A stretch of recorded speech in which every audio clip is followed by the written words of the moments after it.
Welcome to the Hope for Mental Health community. We are so glad that you are here. We never take it for granted that you're going to join us, so it's always a privilege to have you to share this time with us. Today's guest, I think you're going to love. You got to meet her in our November Hope for Mental Health community when she and her husband Ken joined us. We have Meaghan Grider, and Meaghan is the director of Celebrate Recovery at Lake Forest at our Lake Forest campus here in California. And they talked then about how to navigate the holidays. And we have her back for another holiday, which is Palm Sunday and then Easter. And Meaghan and I are going to be talking about death, grief, hope, all the topics that are on our mind as we approach Easter.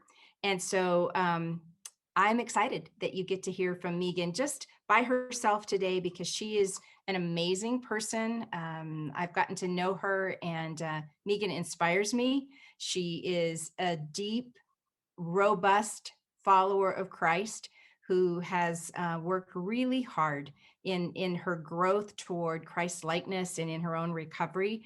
And so I'd like for you to welcome her with me. Please welcome Meaghan Grider. Hi, Meaghan. Hi. It's so good to have you. I thought it was It's just good to pretty be funny. here. Thought it was pretty funny this morning when we got on together. We realized that we were twinning in our black and white polka dots. And I said, what is it? Blondes with black and white polka dot day. And I didn't even know it. I don't know. For anybody who's distracted by that, I'm sorry. For the rest of you, you're thinking, wow, that's pretty cool that they figured that out. It But just shows how like-minded I think we are, Kay, there we right? go. That's right. We are in sync together. But we really are. I was just thrilled that you could join us today. And for anybody who wasn't with us in November when you talked about your family and a little bit of your own journey, would you mind just telling us about yourself, your family, and how mental illness, mental health challenges has touched your family? Yes. So, mental health has touched my family since I was a child. My mom she struggled with an undiagnosed mental illness. And a lot of times, when people have an undiagnosed mental illness, they can pursue relief in drugs or alcohol or whatever that looks like. So, my mom, and I share all this with her permission, of course, struggled with addiction. And it wasn't until later in life that she was diagnosed with a mental health issue. And so that really formed a lot of my childhood, dealing with the ups and downs of the particular mental health struggle that she had. And addiction was a part of my family, both on my mom's side and on my dad's side. And so I grew up with firsthand experience with what addiction does to a family. And with that, learned a lot of what I like to call maladaptive behaviors of just what do I do and how do I control my environment and what does that look like? And so my response was control. My response was first and foremost, I had my own addiction issue. And then when I found sobriety at a really young age, my new addiction was control. And the challenge with control is that life is not controllable in many ways. And I felt like if I could just do everything right and say the right things and do the right things, I wouldn't have any struggles. What ended up happening is I have three children and I love them. They're amazing. Our oldest actually experienced a traumatic brain injury when he was young.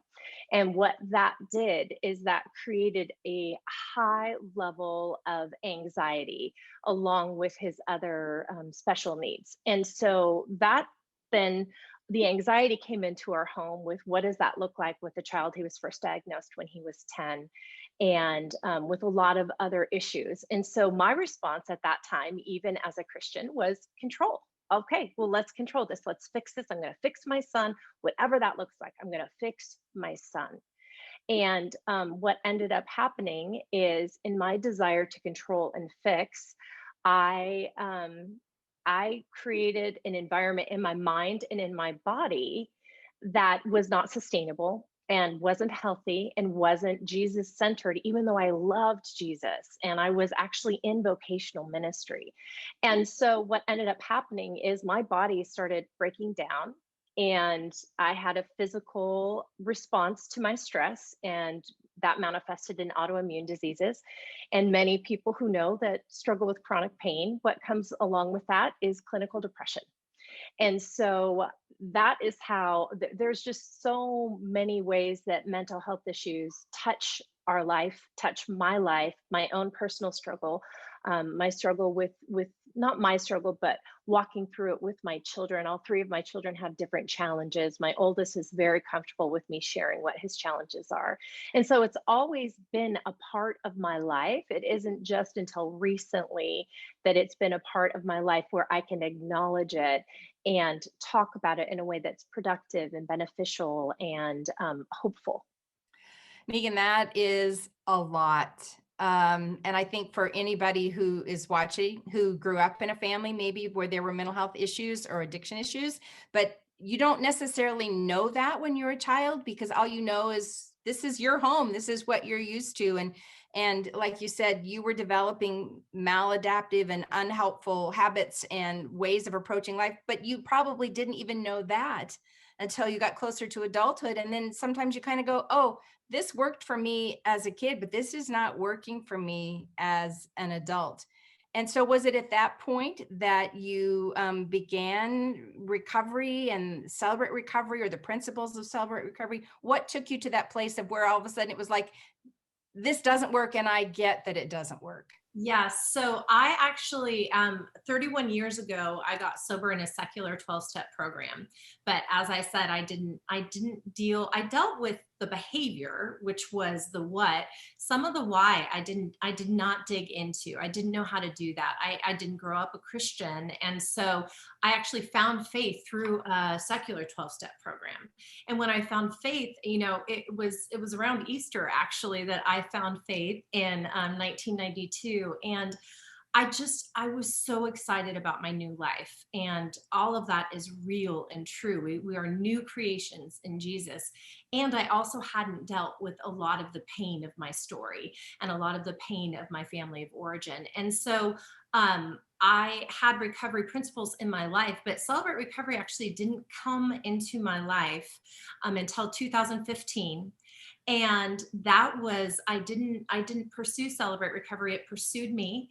And I think what I was ready to hear the some of the deep truths about myself, and that's what recovery did. It didn't focus on addiction for me, unless you count addiction to people and what they think of you, which is what dependency is. Kind of a significant addiction in many ways. Yes. And so in that, I got to, God used that program and uses that program to uncover a lot of lies from my childhood that really created, my mind was not a safe space for me, because I had a lot of lies of value and performance and if onlys. I carried so many if onlys. And so when recovery came into my life and the principles of recovery and really walking through, we think the 12 steps are just specifically for drugs or alcohol. But for me, what they did is it helped me get in tune with the truth of who I was, not to be self absorbed, but so that I could take that captive to the truth of who God is and find healing and freedom in that. So that's a relatively new journey for me. 2015 is not that long ago, but has been just as transformative as my salvation experience. Wow. So how have you applied some of those principles in your family relationships? Because here on the Hope for Mental Health community, about 60% of the people who, attend when we're in meeting in person or here online are family members, caregivers, and about, 40% are people living with lived experience themselves. So just as somebody who had your own experience, but then now as a parent, as a family member, how do those principles of recovery apply in the mental health challenges in your family? Yes. Well, first, I'm fortunate enough where my mom actually pursues recovery as well. And so that has created restoration and a relationship that was beautiful but complicated. For me, I think especially with my oldest, who when we went into COVID, February of 2020, he had a significant health crisis, significant, life-threatening mental health crisis. And I was feeling so out of control and so like I don't know what to do. I don't know what's going to work. And that terror that I hadn't really felt since pre-recovery, that feeling of like, gosh, I have to get this right. And my lists, I started making lists. So I started kind of reverting to some very unhealthy behavior and my desire to deal with my emotions. And what recovery does, and what recovery did for me, is I could identify that. And I had people in my life who have been invited into that process with me who could say, hey, let's take a minute, or hey, I'm starting to see this in you, and I know that's not the behavior that you want to live out. And so being able to say, this hurts, watching my son go through this is so painful and so scary and terrifying, and I don't know what tomorrow brings. And the gift of recovery is to not deny that, right? I can't pretend that that doesn't exist. Those are my real emotions. God created me with real emotions. But for me to say, God, I don't know what tomorrow brings, I'm going to trust you. What can I do? Right? Pastor Rick always talks about controlling the controllables. That's a huge recovery principle, right? What's my next indicated step? Instead of thinking 20 steps ahead, of saying, have I called my son's doctor because he's invited me into the process? Have we done what we need to do in terms of research for this particular course of treatment? Those kinds of things. And so it doesn't make the pain go away. Right? Recovery doesn't make the pain go away. What it did for me. Well, now can we camp on that for just a moment? Because I think that, don't we all have this fond hope in our hearts that if we can just learn enough, if we can just grow enough as a Christian, if we can just apply recovery principles enough, if we can just stop this bad habit, start this new habit, that the pain will not hurt. Right. Aren't we? I know in my own life, even as I'm listening to you, even as I would say this to somebody else, to come back with, you talked about control the controllables. I say control the controls and leave the uncontrollables to God. So we do what we can, but we leave, as you said, that unknown future with a God who loves us. But still inside of me, there is a tiny little flicker of, if I can just do it right, good enough, whatever, I won't hurt. Yeah. And you just said, no, I'm sorry, that isn't the way it is. It isn't. And that's not a satisfying answer to me many times, especially in recovery. What I know about my recovery journey is when I am not medicating my pain, I am not making it worse, because pain is going to be pain. This side of heaven, I'm going to experience pain. And when thinking I'm controlling something doesn't make that pain go away. It's pushing that pain somewhere else, and it's going to erupt in another place in my life. And so for me, my self-medication, again, it's not drugs and alcohol. It's, how do I fix this? What do I do if I do the right thing, if I behave the right way? And unpacking some of those lies, one of which is, if I'm a good girl, God is going to be okay with me. Right? So if something is wrong with my children, one of my deepest lies that God uncovered for me is that I felt like it was my fault. This is my fault. This is tied to who I am. And so when I go and lean into, Ann Voskamp calls about these thin places, right? These places that just feel tenuous and uncomfortable and painful. And if I lean into it, the best way to go out of something is to go through it, right? I have to go through it. Otherwise, I'm creating all of these different pathways that I think are going to avoid this pain.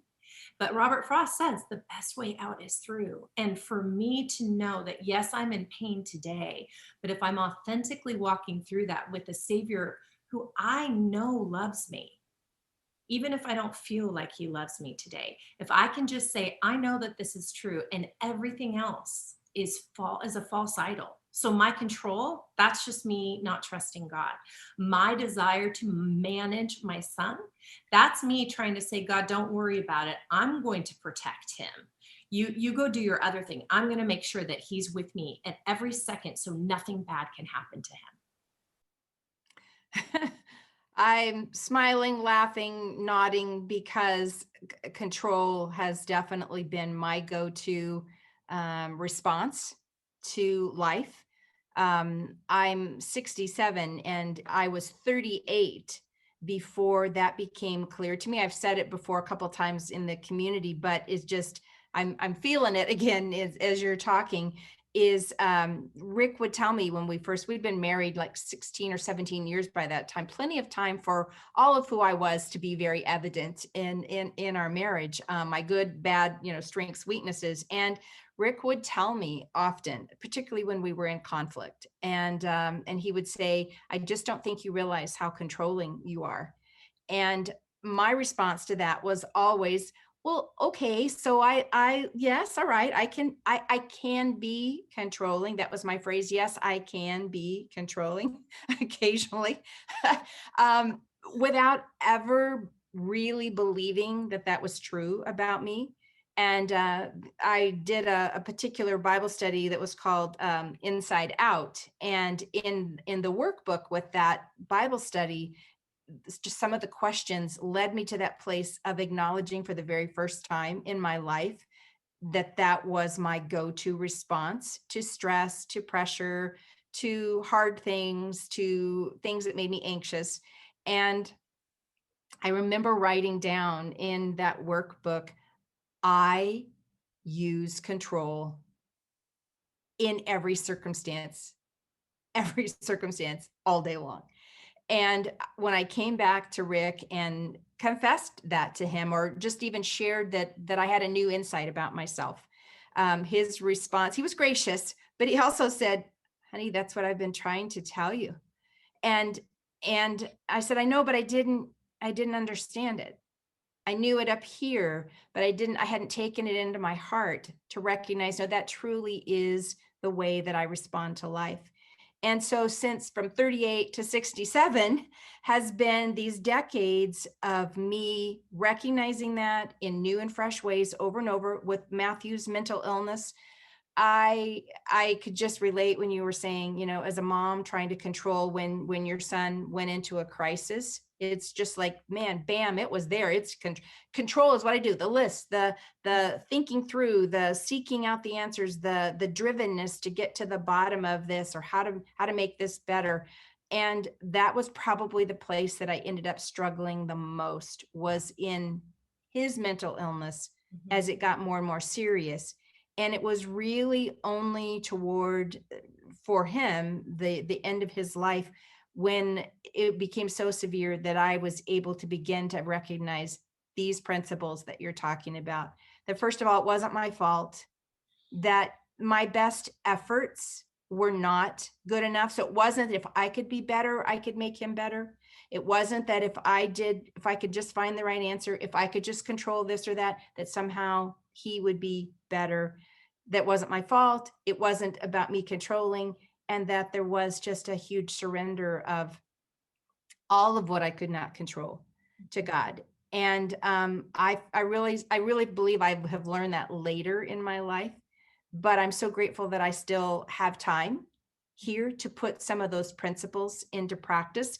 Tell me how these similar kinds of things have affected your family around COVID, because you mentioned that he had a crisis at the beginning of the pandemic, but there have to have been 1,000 ways, even in this last year, where you've had to apply those principles of recovery in this new normal that we're living in. I am not a fan of change. I know most children of adult family dysfunction understand when I say that. I am not a fan of change. And we came sputtering into this pandemic when we quarantined. my husband and I were kind of on our last legs with a really walking through what we did with our son, and having walked through something with our daughter, having moved here and lost kind of our touchstone. We didn't realize how much value we got from long-term relationships until we moved here and didn't have them anymore. You know, when you've got decades with people and then you don't have that. So when we came into the pandemic, not only was our family living in a small space with a lot of change and a lot of anxiety. I mean, we're an anxious family. We have to lean in and breathe very deeply into prayer, because many of us anxious by nature. We don't like the unknown. I would say 4 out of 5 in our family. We are not adventurers. We're not rebellious. We like to know the things that we know. And so when we came into the pandemic, we were, you know, one of the gifts of it was that our oldest was home with us. And that, I will say that wasn't a control thing. That, I think God, that was just a little tender thing he did for me. So I knew exactly where he was and what he was doing and what he wasn't doing. So that was gratifying. But to walk through having so many changes for our children, and for me personally and professionally, I know how to do the things that I know how to do. I was invited here at Saddleback to shepherd this beautiful ministry called Celebrate Recovery, and I have a passion, because I am Celebrate Recovery, so I have a passion for the hurting and those who are seeking freedom. And I think in 2020, at least 19 to 20 times, I would cry and say, I can't handle one more pivot. I can't do one more thing that is different that I don't know how to do. I am a perfectionist by nature. And to go into these new spaces that not only did I not know how to do it, things had never been done before. So there isn't a litmus test of what works and what doesn't. And I am so afraid of doing things wrong that there were times where I felt almost paralyzed. And so where recovery helped me with that was, even if I do it wrong, I don't know any better. So God's in control and he will help correct it. And when I was bearing the not the burden, but the weight, that holy weight of, 500 or so people at Lake Forest who are in Celebrate Recovery, who are hurting and feeling like I'm their shepherd, finally God's like, no, I'm their shepherd.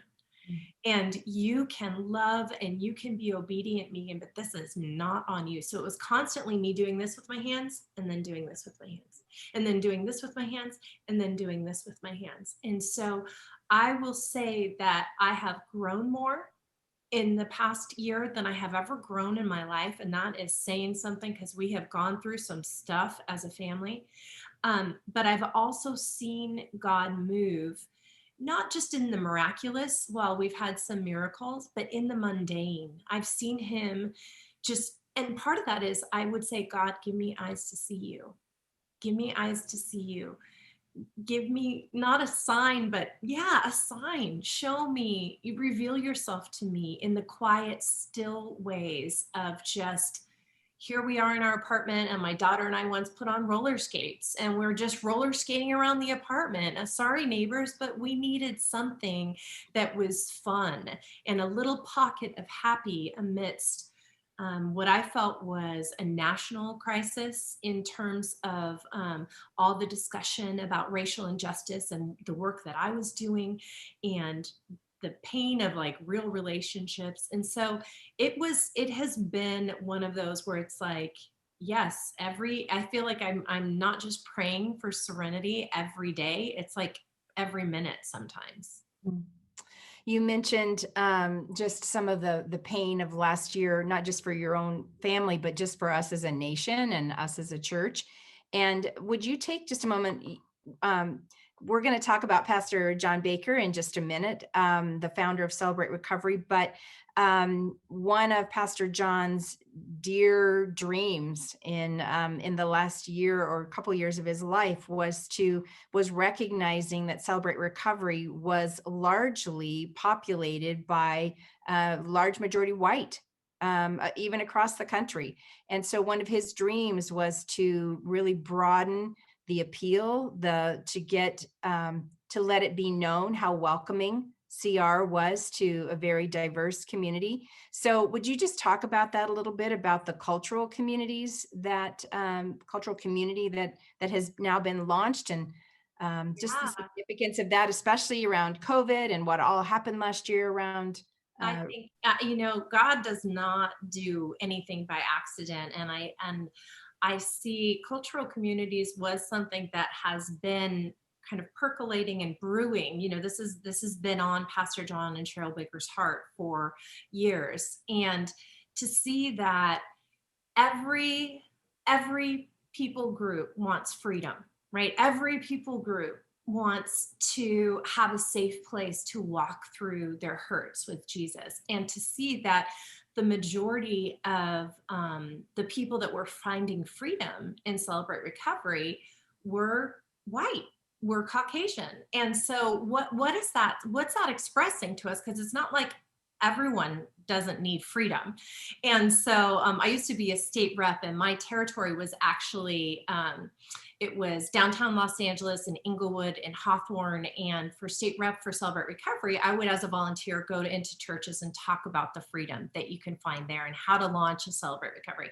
And it didn't matter if it was a Korean American church or an African American church, or, every time I'd go, the pastor would say, "We don't like to talk about our problems." And I would say, I don't like to talk about my problems. Nobody likes to do that.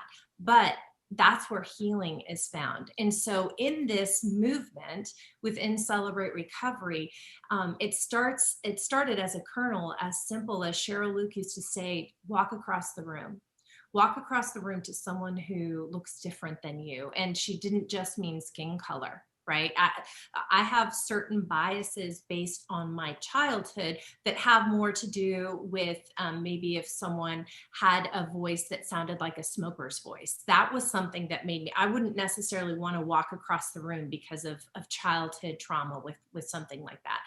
Now, some people might not feel comfortable walking across the room to a Latino, right? They might not feel comfortable. But what we're saying is that God has created each and every one of us, and we're all strugglers and journeymen on this road to freedom. And so to create environments, just for me at Saddleback Lake Forest, looking at myself as a servant leader and saying, in what ways have we created an environment where people of color either feel comfortable or don't feel comfortable? And let's really look into that. Let's dig into those decisions and the why behind those decisions. So it's a movement that we're excited about, that we believe God is behind.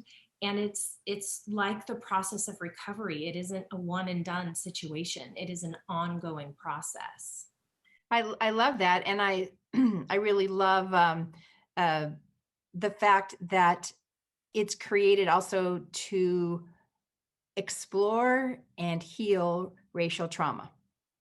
That cultural communities is, yes, to work in the freedom of every individual and in a safe place that feels culturally relevant, that feels these are people who've shared my experience, who have walked a journey that I have walked.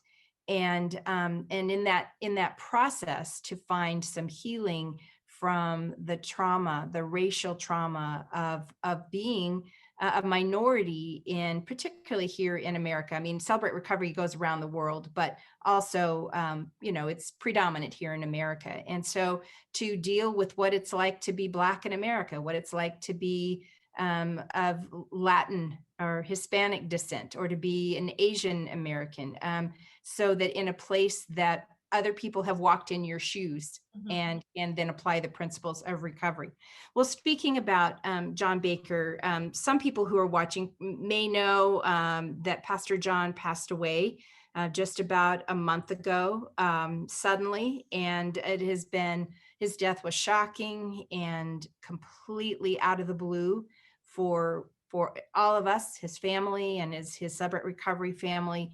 And I know he was a dear friend of yours. And so you are walking through grief and loss. This is not an intellectual thing. This is John was your friend. John was your mentor. And so just talk to us, if you wouldn't mind, just sharing where you are in that grief process.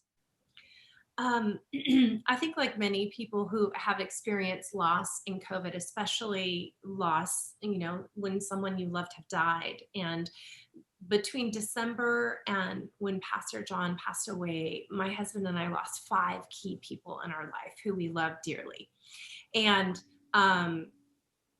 it is so painful in not having the last year with them as well, right? So not being able to connect physically, and even to a certain extent, just even over Zoom, there isn't always that same connection. And to know that the last time that I saw Pastor John, that we couldn't connect. You're far away and you're wearing a mask and it's kind of like a wave. And so I think that that's the challenge. That's the pain. My husband's best friend actually passed away unexpectedly on Valentine's Day. And we were looking at each other so shocked because we hadn't seen our friend. He was immunocompromised, so we hadn't seen him. We used to live across the street from him. And we looked like, what do we do? Because his kids are like our kids, right? Like, do we go? Do we visit? No, we can't. We're quarantining. And how do you support and love the people? How do I support Pastor Johnny Baker, who's also my friend, and Jenny? And what does that look like? How do I show Cheryl Baker that I love her and that their choices together, she and Pastor John, changed my life and my family's life? And so it is a tenuous thing to walk through grief amidst a pandemic. It has been grief upon grief upon grief. That's what it has felt like with me. And also, again, and I think everyone, that loss of what life was and what relationships were, it's like salt in the wounds in some ways. And so I go back to that healthy default that God has given me, and that is, God, nothing happens apart from you. And this is a pain that I can walk through because I can do all things through you, but it really hurts. It really hurts. And you've walked through that. Kate. What was that like for you? Because you and Pastor John are, you way back, dear friends. I think that I am still in a bit of a numb place. When his son called me, when Johnny called me the morning that Pastor John died, and said, my dad died this morning. I remember just kind of the words come right out of your mouth of no, like there's something in us that pushes back instantly, tries to push it away and make it not real. So my first response was pushing it back. No, that's not true. That can't be true.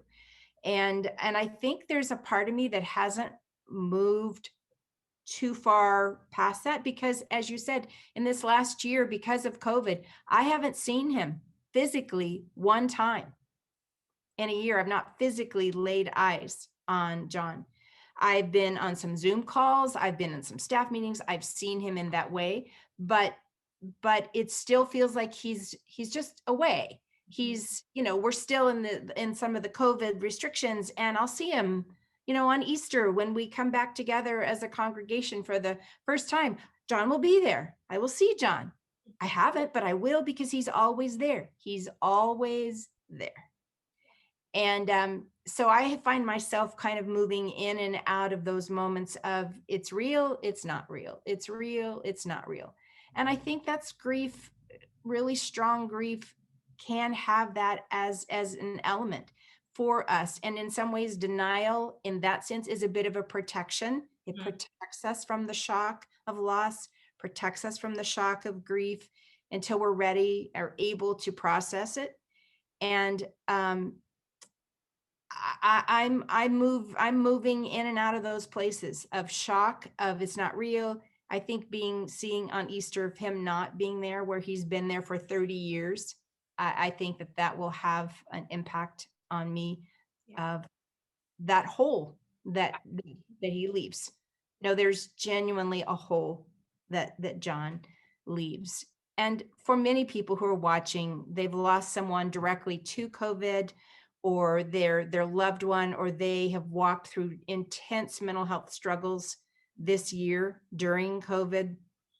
The political unrest, the divisions in our country, the racial injustices and divides, all of that just ramps up stress. And if you were already experiencing a mental health challenge, if you were already just like clinging to a piece of driftwood in the sea of life, and then the myriad stresses that have come and the pressures, have you seen more and more people seeking help through Celebrate Recovery? Is that something you've actually seen people be able to say, I can't do this, Yes. I've got to have some help? Yes, absolutely. We, as an essential service, Pastor Rick and the elders allowed us to start meeting outside. This was back in May. Very, very safe, socially distant, masks on, and things like that. And what we found, because we had already launched, we have 22 online CRCR groups. So through just like four. And CRCR stands for? Celebrate Recovery Crisis Response. So those are our online open shares, because recovery needs, we're better together, and especially in recovery. And so what we found when we went on campus is that we found that probably 50 to 60% of the people that were coming to our on-campus open shares were brand new. And so we have started meeting for our large group gathering, which is like a church gathering. It's worship, it's a teaching, or it's testimony. And we started the first Friday of March, which happens to be what we call our chip night. So that's where we celebrate milestones in recovery. So 30 days, 30 years, we want to celebrate. And when we were saying, hey, if you are new of 30 days, 60 days, 90 days, we had 35 people come up and take 1 year and under chips to come out. That means they don't know recovery outside of the pandemic. Wow. And yes, as we know, a lot of the self-medicating behaviors, whether it's pornography, whether it's shopping, whether it's drugs, whether it's alcohol, some, it can be anger, it can be control, it can be a lot of different things. We'd have people come on campus and say, I don't know why I need to be here, but I need to be here. And so what we've wanted to do as our leader group is we want to make sure that we are here to say, you're in the right place. And so it has been so gratifying to see people who want to step out of denial, whatever that may be. And many of them are like, I'm anxious, right? And we will be very clear, we are not medical professionals. We are not a support group, but we are a recovery group, and we can lean into those places with you and listen and be still. So it has been overwhelming. I can't believe that I get to bear witness to what God is doing in and through this ministry, especially at Saddleback. But it's also heartbreaking, because people are hurting. People are hurting. And, as we're preparing to regather, we've been gathering on campus. So we know that people are happy to be together, but also they're wearing a lot of pain. And sometimes that comes across as anger. That comes across as judgment and criticism and lots of really deep opinions that can feel aggressive. And so I keep reminding people, anger is hurt with different clothes on. Anger is pain with different clothes on. So as we're coming back as a culture, not just as a church, but as a culture. I don't know if you've been out driving, Kate, but people are driving a little nutty. And I get so angry, and I was like, settle down. Like, Meaghan, settle down. We're all trying to figure out how to do this thing called life again. And it's challenging, and we're bringing into it a lot of pain, and I would say trauma.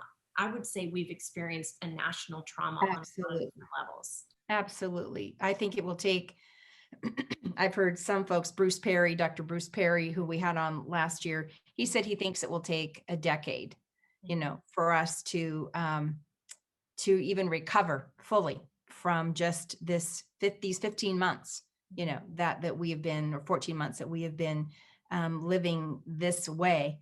But today is Palm Sunday. And so we are in this Holy Week as we approach Easter, the most hopeful time of the year. If Christmas is the most joyful time, or at least we bill it that way, Easter and Lent are the most hopeful time of the year. And as we've been talking about pain and loss and grief and stress and holding very hard things in our lives and acknowledging that we don't have an awful lot of control over a lot of things. Tell me, if you will, just what Easter, Palm Sunday, Lent, all of this season of reflection, what does it mean to you personally, Meaghan? I have just such a tender affinity for Easter, for Palm Sunday, for a lot of different reasons. I used to be a children's director, so I take everything captive to a child's experience, which was always so stunning and amazing, and such an honor to have been able to watch that for 15 years. And also being a child at heart, I want to have a childlike faith.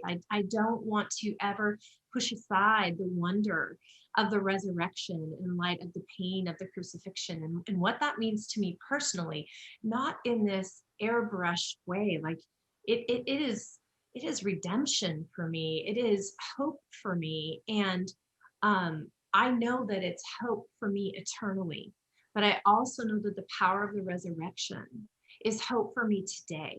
Hope for me today, because in his power, if he can be raised from the dead, if Jesus can be raised from the dead, whatever I am struggling with, first of all, does not surprise him, does not, he's not confused by it. I am sometimes, but I have hope because of that power. I can, if I feel like I can't get through today, and there are times where I can't get through today, I think about Easter morning. I do. I think about the women at the tomb, and what a special honor that was for the women to be there to see the resurrected Christ and to know that they were kind of confused. They weren't quite sure what was going on. That's me 100%. I mean, I am confused about what's going on many times, but I can trust that my God, the God who has the power to raise from the dead, also has the power to heal me from the behaviors that are not only glorifying to him, but not good for me. Hmm. You said it so well. And Easter is also very special to me. It's this year. Sometimes the anniversary of Matthew's death falls exactly on Easter. Sometimes it's the week before. Sometimes because Easter date moves around. But Matthew passed away on April 5th, and so it's always connected with Easter to me. And so Easter has come to mean something profoundly different to me than it ever did before. Grew up in a Christian home, loved my Easter baskets as a kid. It was actually through my Easter basket that I actually became a Christian, which is the strangest testimony ever. But I remember we went to church on a Sunday morning, and I had my Easter basket, and my parents were going to take a nap because we had to go back to church Sunday night. And they had said, you can only have one piece of candy. And I, of course, being 8 years old, didn't abide by that. And I ate some more of my Easter Peeps and then was overcome with guilt and remorse. And as soon as my parents woke up from their nap, I told them that I had, I confessed that I'd eaten this candy after they told me not to. And my parents went through this wonderful explanation of, very gently, but that showed that I had, that in my heart was a rebellion against God, that I was a sinner and that I needed Jesus, and how wonderful that Easter showed that Jesus rose from the dead and had the power to help me. So it was actually my Easter Peeps that led me to accepting Jesus Christ as my Lord and Savior. But, it stayed kind of at that level until Matthew passed away. And then the meaning of, pardon me, of resurrection life, that if he was not raised from the dead, then Matthew is not alive in heaven. And if Jesus isn't alive in heaven and Matthew's not alive in heaven, then there's no hope for me to ever, after I die. But then when Jesus said, I am the resurrection and the life, he who believes in me, though he dies, yet will he live. That That is my hope. That is my hope in everything. It's that, as you say, Jesus, the Jesus who rose from the dead, is the same Jesus who helps me cope and manage and thrive again, even though I've had the most terrible loss a person could have. That no matter what habits, hurts, or hangups that I'm facing, that same Jesus is the one available, because he had the power to raise himself from the dead. Therefore, he has the power to help me and you with everything. The mental illness of our loved ones, the mental illness that we might live with ourselves, none of it is too big for this resurrected Jesus. And so all of my hope, truly, all of my hope is in the resurrection of Jesus. Meaghan, thank you so much for sharing this time with us, for sharing not just the hard places, the sorrow, the struggles, but also your hope. I know you, and I know this to be genuine in you. So thank you so much for being with us today. I'm just pray for us as we close. God, you are the one that gave that resurrection power to Jesus, and you raised him from the dead. And because that Jesus is alive, he is alive in our hearts. He is alive in our problems. He's alive in our struggles. He's alive in our grief. He's alive in our losses. He's alive in our questions. He's alive in our anxieties. He's alive in all the circumstances of COVID-19 that we can't control. Jesus, you are life. And would you speak life over us today? Speak your life over those who are listening, who are watching, who, like Meaghan, have maybe felt like they can't cope another day. The stress, the pain, the heartache, the loss, the difficulty, the unchanging circumstances, the things that just seem beyond their ability.